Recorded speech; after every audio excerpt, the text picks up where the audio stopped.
శ్రీరెడ్డిని పోలీసులు అరెస్ట్ చేయబోతున్నారా? శ్రీరెడ్డి అరెస్టుకు రంగం సిద్ధమైందా? రాజు యాదవ్ ఇచ్చిన ఫిర్యాదుతో పోలీసులు శ్రీరెడ్డిని అరెస్ట్ చేయడానికి రంగం సిద్ధం చేస్తున్నట్టుగా తెలుస్తోంది. కర్నూలులో శ్రీరెడ్డిపై కేసు నమోదైంది. ఆంధ్రప్రదేశ్ ముఖ్యమంత్రి Chandrababu Naidu, deputy CM Pawan Kalyan, home minister అనితలపై గతంలో సోషల్ మీడియాలో శ్రీరెడ్డి అనుచిత వ్యాఖ్యలు చేశారని, ఆమెపై చర్యలు తీసుకోవాలని కర్నూలు పోలీసులకు ఫిర్యాదు చేశారు రాజు యాదవ్. దీంతో పోలీసులు ఆ ఫిర్యాదును స్వీకరించిన పోలీసులు ఆధారాలను పరిశీలించి శ్రీరెడ్డిపై కేసులు నమోదు చేశారు. మేకల వెంకట నాగరాజు అనే టీడీపీ నేత ఇచ్చిన ఫిర్యాదుతో శ్రీరెడ్డిపై కొత్త చట్టంలో పేర్కొన్న సెక్షన్ల ప్రకారం కేసులు నమోదు చేశారు. Section 352, section 353 BNS, section 66 IT act 2008 సెక్షన్ల కింద ఈ కేసులు నమోదు చేసినట్టుగా తెలుస్తోంది.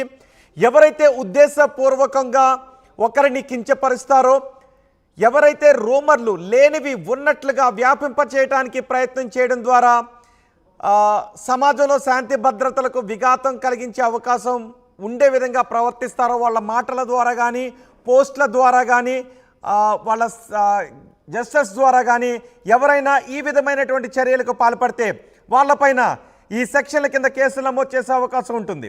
బిఎన్ఎస్లో సెక్షన్ 352, 353 సెక్షన్ల కింద శ్రీరెడ్డిపై కేసులు నమోదయ్యాయి. శ్రీరెడ్డి చాలా కాలంగా ప్రస్తుత ఆంధ్రప్రదేశ్ ముఖ్యమంత్రి నారా చంద్రబాబు నాయుడు, పవన్ కళ్యాణ్ను సోషల్ మీడియాలో చాలా ఇష్టం వచ్చినట్లుగా దూషించేవారు. దీంతో టీడీపీ కార్యకర్తలు, పవన్ కళ్యాణ్ ఫ్యాన్స్ శ్రీరెడ్డిపై చాలా ఆగ్రహాన్ని వ్యక్తం చేసేవారు. కొన్ని సందర్భాల్లో శ్రీరెడ్డి చేసే వ్యాఖ్యలు వినటానికి కూడా అభ్యంతరకరంగా ఉంటాయని చాలామంది చర్చించుకుంటూ ఉంటారు, చాలామంది అంటూ ఉంటారు. శ్రీరెడ్డిపై టీడీపీ నేత మేకల వెంకట నాగరాజు ఇచ్చిన ఫిర్యాదును పోలీసులు స్వీకరించారు. అంతేకాదు వెంకట నాగరాజు ఇచ్చిన సాక్ష్యాల ఆధారంగా పోలీసులు శ్రీరెడ్డిపై ఈ కేసులు నమోదు చేసినట్టుగా తెలుస్తోంది. ఒకవేళ ఈ కేసులు ఆధారాలు ప్రూవ్ అయితే శ్రీరెడ్డికి 2 నుంచి 3 సంవత్సరాల శిక్ష పడే అవకాశం ఉంది అని చెప్తున్నారు. ప్రస్తుతం శ్రీరెడ్డిపై నమోదు చేసిన ఈ సెక్షన్ల ఆధారంగా అవి 2 నుంచి 3 సంవత్సరాల వరకు శిక్ష పడే అవకాశం ఉన్న సెక్షన్ అని కూడా చెప్తున్నారు.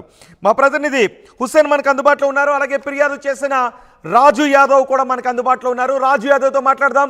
రాజు యాదవ్ గారు, హుస్సేన్ నేను మీ దగ్గరకు వస్తాను. రాజు యాదవ్తో మాట్లాడదాం. రాజు యాదవ్ గారు నమస్తే సార్. నమస్తే అండి. ఏంటి శ్రీరెడ్డి ఏం వ్యాఖ్యలు చేసింది? శ్రీరెడ్డి చేసిన ఏ వ్యాఖ్యలు మీకు అభ్యంతరకరంగా అనిపించాయి? మీరు పోలీస్ స్టేషన్కి ఎప్పుడు వెళ్ళి కంప్లైంట్ చేశారు? ఉంగలపూడి అనిత మేడం గారి పేరున కూడా, అంటే ఒక మహిళ కానీ ఒక మనిషి కానీ వినకూడని మాటలు, చూడకూడని మాటలు చాలా ఎలా అంటే దిగజారిన మాటలు మాట్లాడి వాళ్ళ ఇండ్లలో కానీ ఎక్కడైనా కానీ బాధపడే విధంగా మాట్లాడినందుకు నేను కంప్లైంట్ చేయడం జరిగింది సార్. ఎప్పుడు చేసిందండి శ్రీరెడ్డి? అంటే రీసెంట్గా చేసినవా లేకపోతే గతంలో చేసినవా?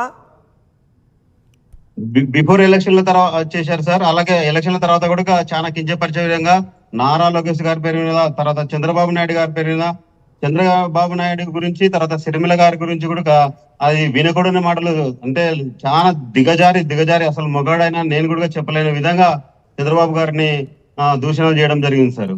అలాగే వంగలపూడి అనిత, మీరు ఒకసారి యూట్యూబ్ ఛానల్ కొట్టి చూస్తే, అంటే ఇన్ని రోజుల నుంచి కాకుండా ఇప్పుడు ఎందుకు కంప్లైంట్ చేశారు?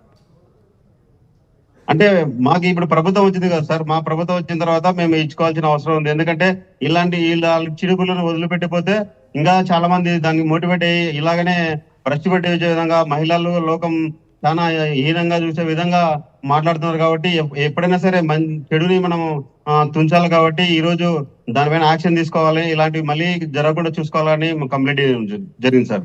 రాజు యాదవ్ గారు, మీరు టీడీపీ కార్యకర్త, అడ్వకేటా? నేను టీడీపీ బీసీసీఎల్ అధికార ప్రతినిధి సార్. Okay, state. ఓకే, ఏంటి మీ కంప్లైంట్లో మీరు ఏం రాశారు? మీరు ఇచ్చిన ఆధారాలు ఏంటి? ఎటువంటి వీడియోస్ ఇచ్చారు?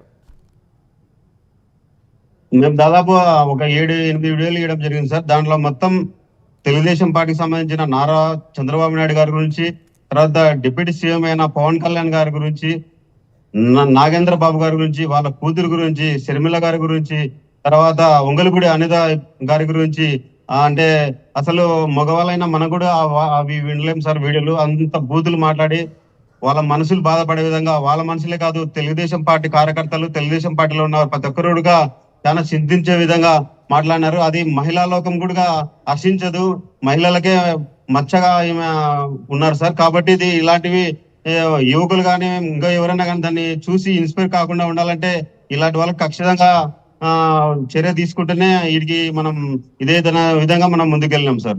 అంటే మీరు కంప్లైంట్ ఇచ్చిన వెంటనే ఆ వీడియో